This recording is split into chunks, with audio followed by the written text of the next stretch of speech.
Assalamualaikum warahmatullahi wabarakatuh. Di video kali ini, kami dari kelompok 2 akan mempresentasikan mengenai materi audit teknologi informasi. Kelompok kami terdiri dari 6 orang, 3 di antaranya sudah mempresentasikan di video sebelumnya, dan kali ini materinya akan dipresentasikan oleh 3 orang selanjutnya, yang terdiri dari saya, Anissa Lufia Mahardini, rekan saya, Aisyah Eva Novianti, dan Puspita Sari.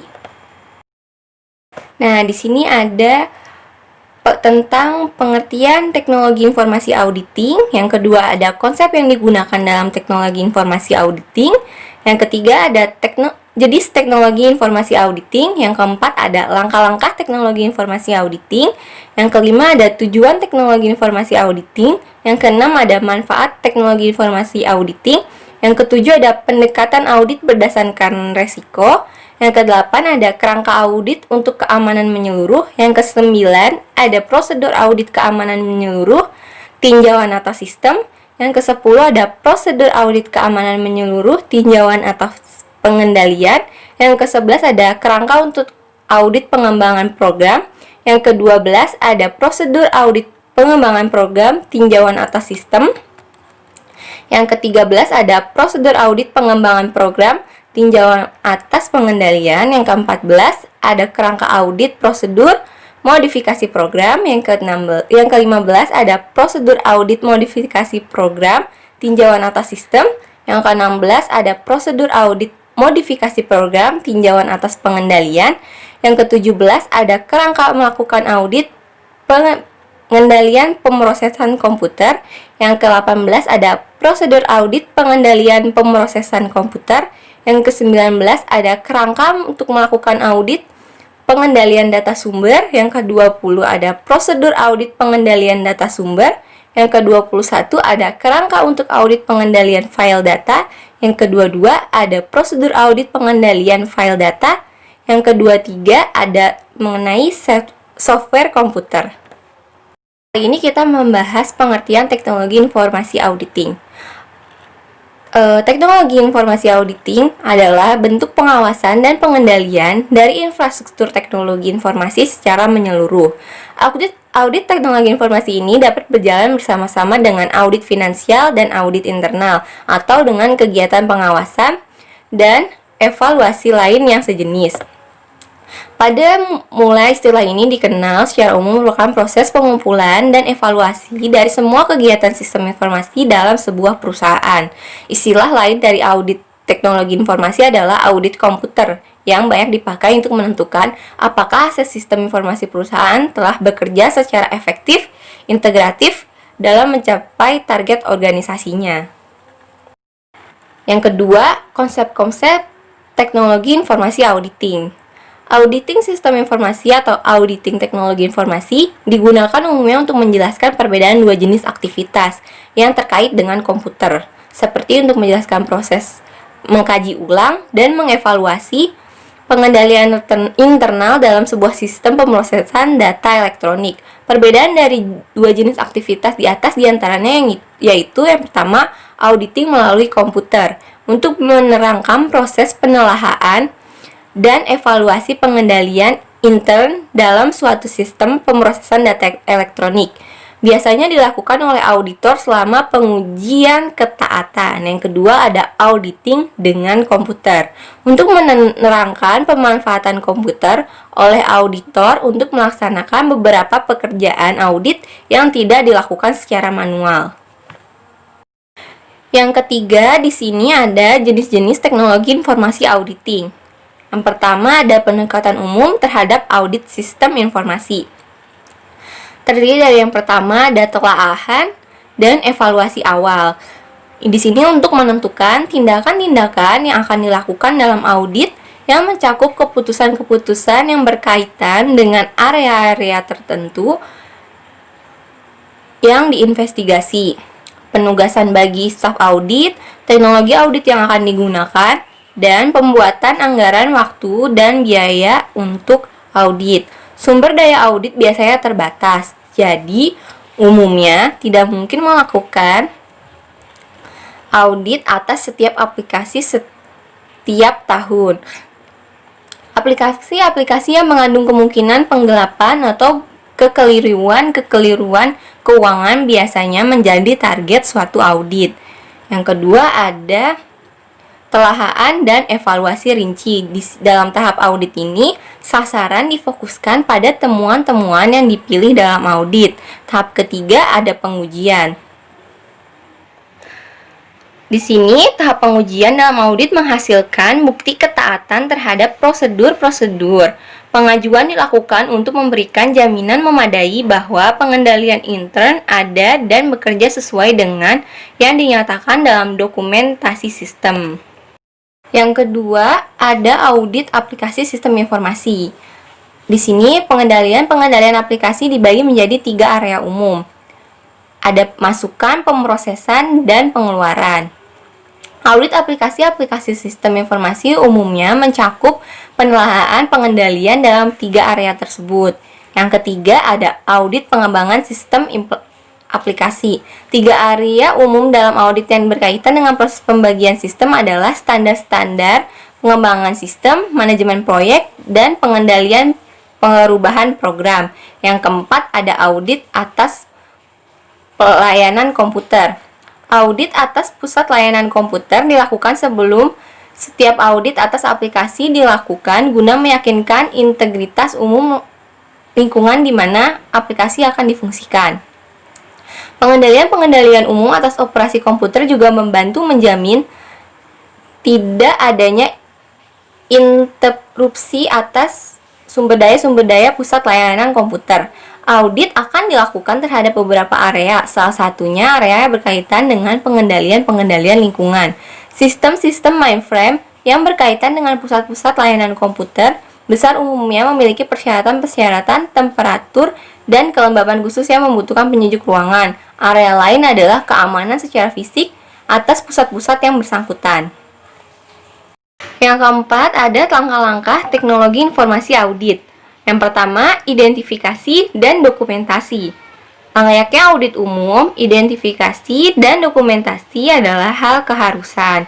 Hal ini biasanya dilakukan dengan menjalankan survei maupun observasi ke lapangan sehingga audit yang dilakukan lebih subjektif dan akurat. Yang kedua, tes substantif. Tes substansi merupakan tes yang menjalankan untuk mengetahui isi secara lebih mendalam. Dalam tes ini ada 2 tipe. Tipe yang biasa dilakukan adalah signifikan alias ditelusur secara lebih mendalam atau terbatas. Yang ketiga, ada evaluasi setelah melakukan tes substantif. Audit teknologi informasi bisa menjalankan evaluasi berdasarkan hasil temuan. Di tahap ini, kembali dicek apakah kinerja perusahaan efektif atau tidak. Kalau efektif, berarti memenuhi syarat untuk dilanjutkan ke tahap selanjutnya. Namun, kalau tidak efektif, lakukan lagi tes substantif. Yang keempat, ada penilaian mutu atau kesimpulan. Di langkah terakhir ini akan terlihat apakah mutunya terjamin atau tidak. Jelas, audit teknologi informasi bukanlah tindakan yang bisa dilakukan secara asal dan instan. Ketelitian auditor menjadi ujung tombaknya. Selain itu, tentu saja tujuan dan langkah-langkah tersebut harus dilakukan secara konsekuen.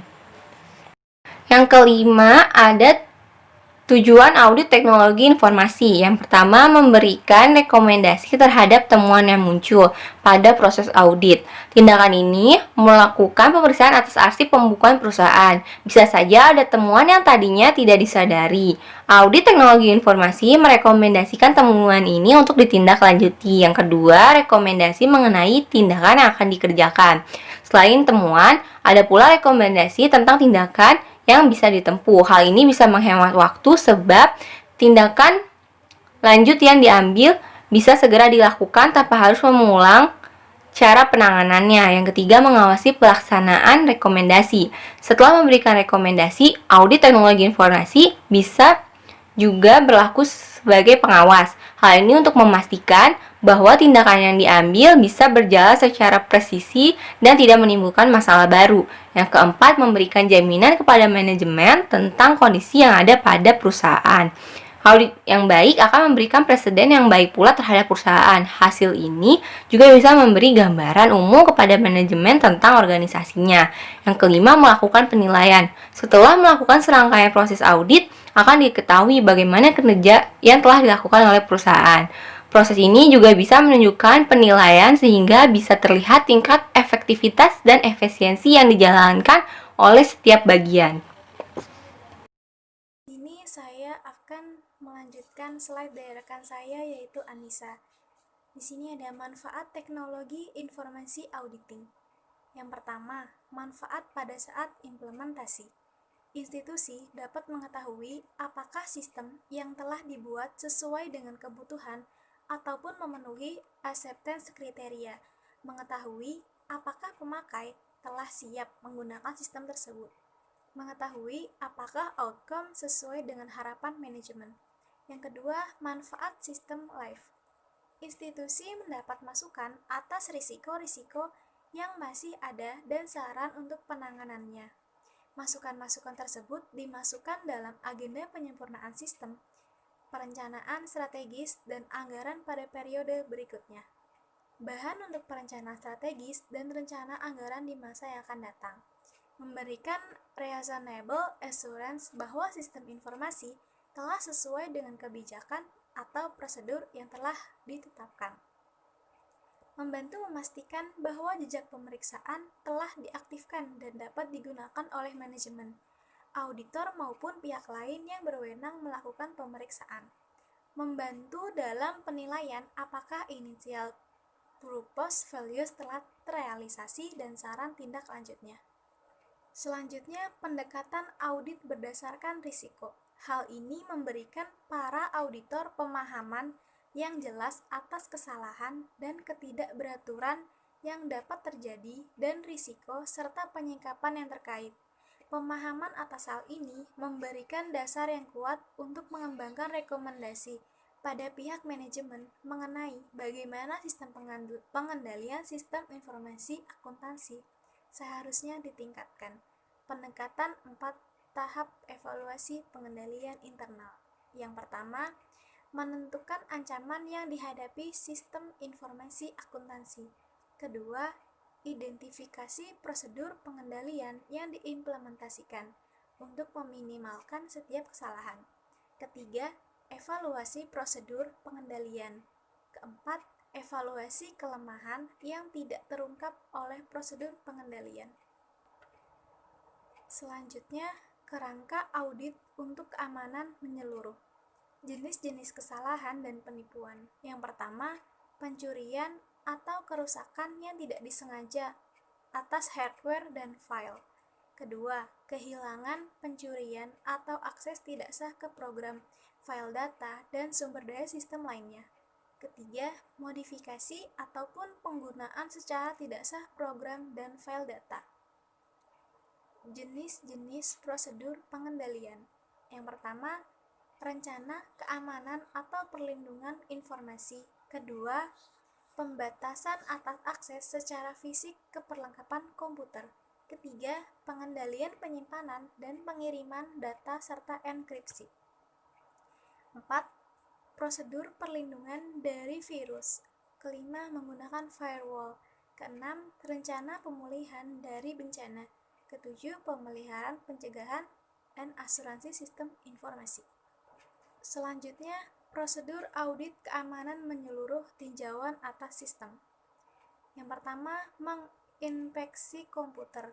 Kedua, wawancara dengan personil sistem mengenai prosedur keamanan. Ketiga, meninjau kebijakan dan prosedur. Keempat, memeriksa kebijakan asuransi apabila terjadi bencana atas sistem informasi. Kelima, memeriksa daftar akses sistem. Keenam, memeriksa rencana pemulihan dari bencana. Selanjutnya, ada prosedur audit keamanan menyeluruh tinjauan atas pengendalian. Yang pertama, mengamati prosedur akses ke lokasi komputer. Kedua, memverifikasi bahwa terdapat pengendalian dan pengendalian tersebut berfungsi seperti dengan yang diharapkan. Ketiga, menginvestigasi berbagai kesalahan atau masalah untuk memastikan mereka ditangani dengan benar. Keempat, memeriksa berbagai uji yang sebelumnya telah dilaksanakan. Selanjutnya, kerangka untuk audit pengembangan program. Jenis-jenis kesalahan dan penipuan. Pertama, kesalahan pemrograman yang tidak disengaja. Kedua, kode program yang tidak sah. Jenis-jenis prosedur pengendalian. Pertama, otorisasi manajemen atas pengembangan program dan persetujuannya untuk spesifikasi pemrograman. Kedua, persetujuan pemakai atas spesifikasi pemrograman. Pengujian keseluruhan atas program yang baru. 4. Pengujian penerimaan oleh pemakai. Kelima, dokumentasi sistem yang lengkap. Prosedur audit pengembangan program tinjauan atas sistem. Prosedur audit tinjauan atas sistem yang pertama, tinjauan independen dan bersamaan atas proses pengembangan sistem. Kedua, tinjauan prosedur dan kebijakan pengembangan atau perolehan sistem. Ketiga, tinjauan otorisasi sistem dan prosedur persetujuannya. Keempat, tinjauan atas standar evaluasi pemrograman. Kelima, tinjauan atas standar dokumentasi program. Keenam, tinjauan atas pengujian program dan prosedur persetujuan pengujian. Prosedur audit pengembangan program, tinjauan atas pengendalian. Prosedur audit yang pertama, wawancara dengan pemakai mengenai keterlibatan mereka dalam perolehan atau pengembangan serta implementasi sistem. Ada tinjauan atas notulen rapat tim pengembangan untuk mendapat bukti keterlibatan. Ketiga, memverifikasi poin-poin penting penolakan manajemen dan pemakai dalam proses pengembangan. Yang keempat, tinjauan atas spesifikasi pengujian, data uji, dan hasil pengujian sistem. Pengendalian pengimbang. Pengendalian pemrosesan yang kokoh. 2. Pemrosesan secara independen data uji oleh auditor. Selanjutnya ada kerangka untuk audit prosedur modifikasi program. Jenis-jenis kesalahan dan penipuan. Yang pertama ada kesalahan pemrograman yang tidak disengaja. Kedua, kode program yang tidak sah. Jenis-jenis prosedur pengendalian. Yang pertama, daftar berbagai komponen program yang akan dimodifikasi. Otorisasi dan persetujuan pihak manajemen atas modifikasi program. Persetujuan pemakai atas perubahan spesifikasi program. Yang keempat ada pengujian keseluruhan atas perubahan program, termasuk uji penerimaan pemakai. Saya Puspitasari akan menyampaikan presentasi pada slide ke-19. Pada slide ke-19 di sini ada prosedur audit modifikasi program atau tinjauan atas sistem program yang baru. Prosedur audit di sini yang pertama adalah tinjauan kebijakan, standar, dan prosedur modifikasi program yang baru. Yang kedua, tinjauan standar dokumentasi untuk modifikasi program. Yang ketiga, tinjau pengujian modifikasi program serta uji prosedur pemberian persetujuan atas program yang baru.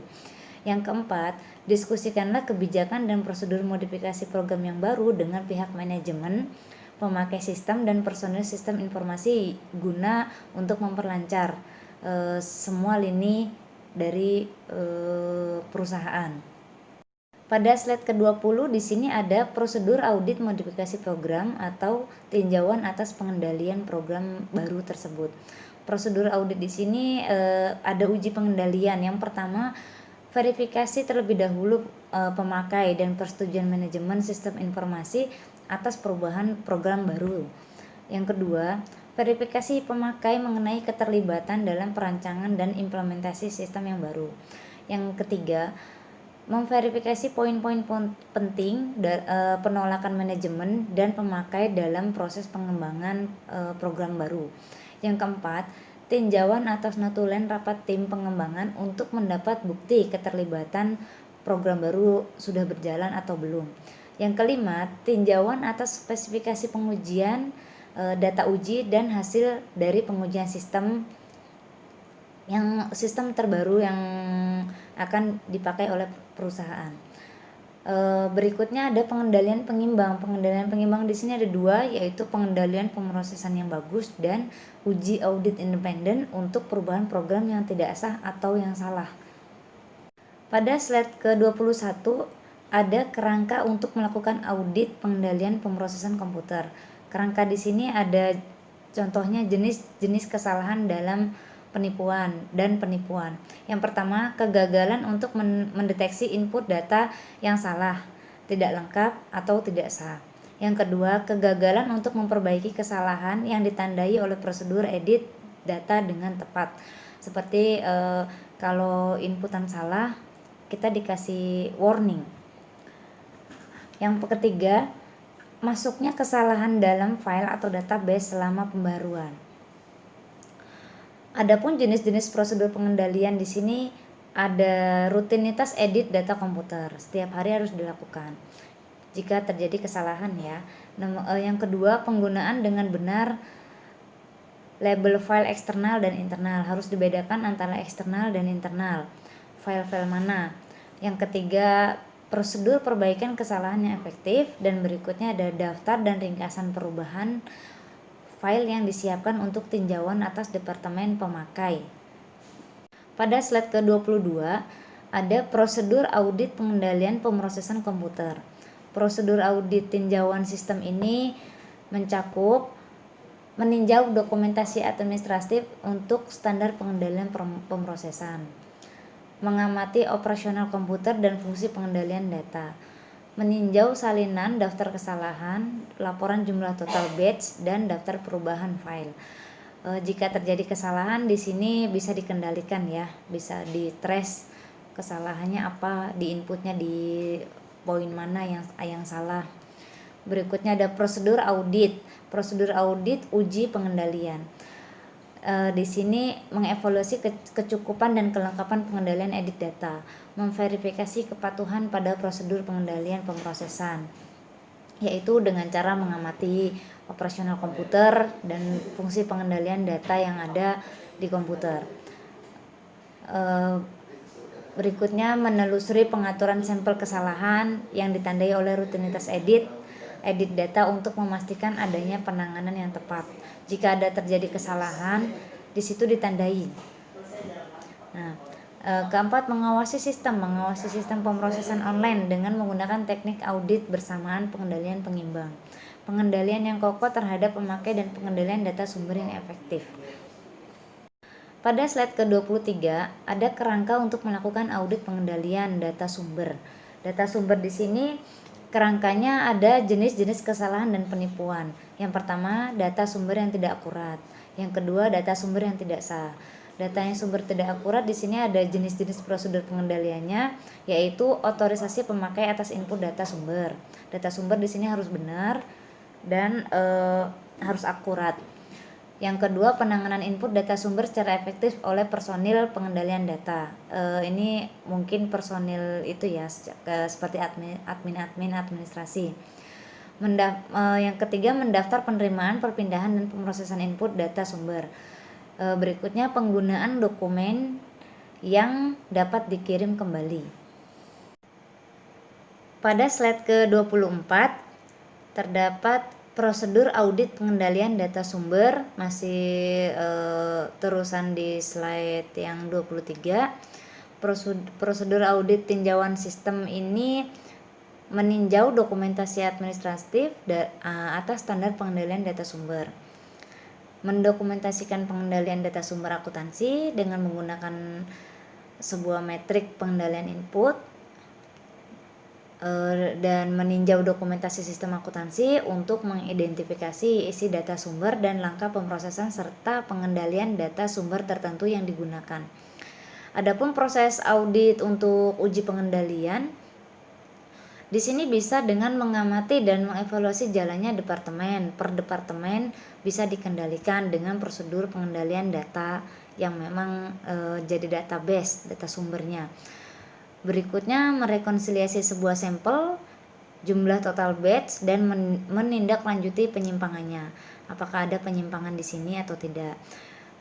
Berikutnya ada memeriksa beberapa sampel data sumber akuntansi dalam hal keberadaan otorisasi yang memadai.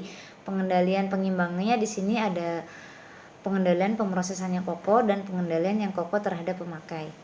Pada slide ke-25 Ada kerangka untuk audit pengendalian file data. Kerangka di sini jenis kesalahan dan penipuan seperti modifikasi, pengungkapan yang tidak sah atas data yang disimpan.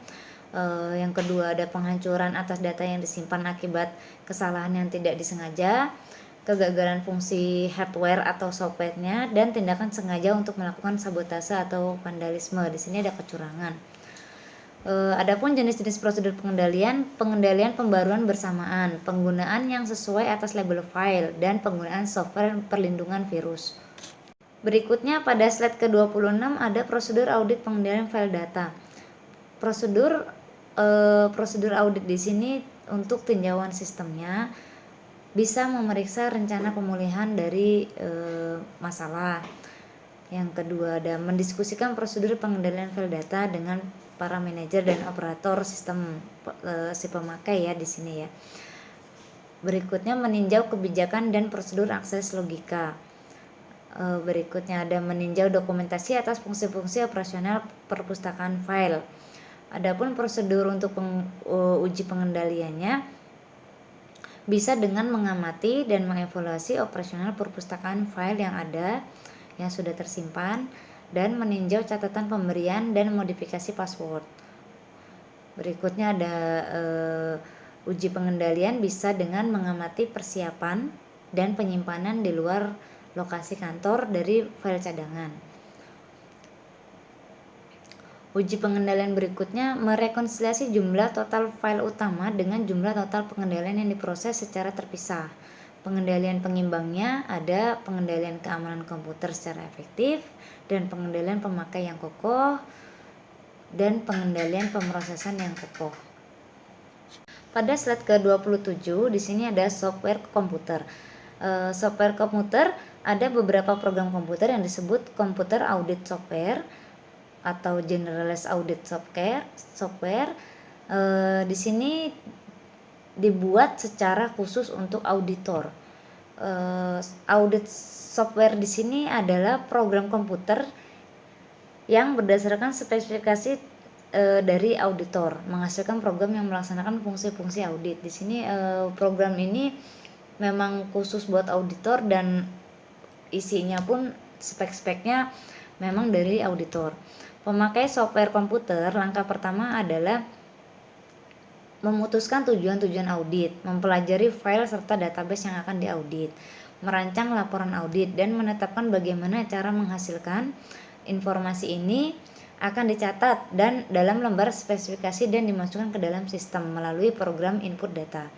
Program ini membuat catatan spesifikasi yang digunakan software komputer ini untuk menghasilkan satu atau lebih program audit yang dilakukan oleh tim auditor. Pada slide ke-28 ada program audit memproses file-file sumber dan melaksanakan operasional audit yang dibutuhkan untuk menghasilkan laporan audit yang telah ditentukan. Fungsi umum software ini ada pemformatan ulang, manipulasi file, perhitungan, pemilihan data, analisis data, pemrosesan file, statistik, dan yang terakhir pembuatan laporan. Terima kasih sebelumnya dan mohon maaf jika ada kesalahan dan kekurangan dalam kelompok kami. Kurang lebihnya saya ucapkan Assalamualaikum warahmatullahi wabarakatuh.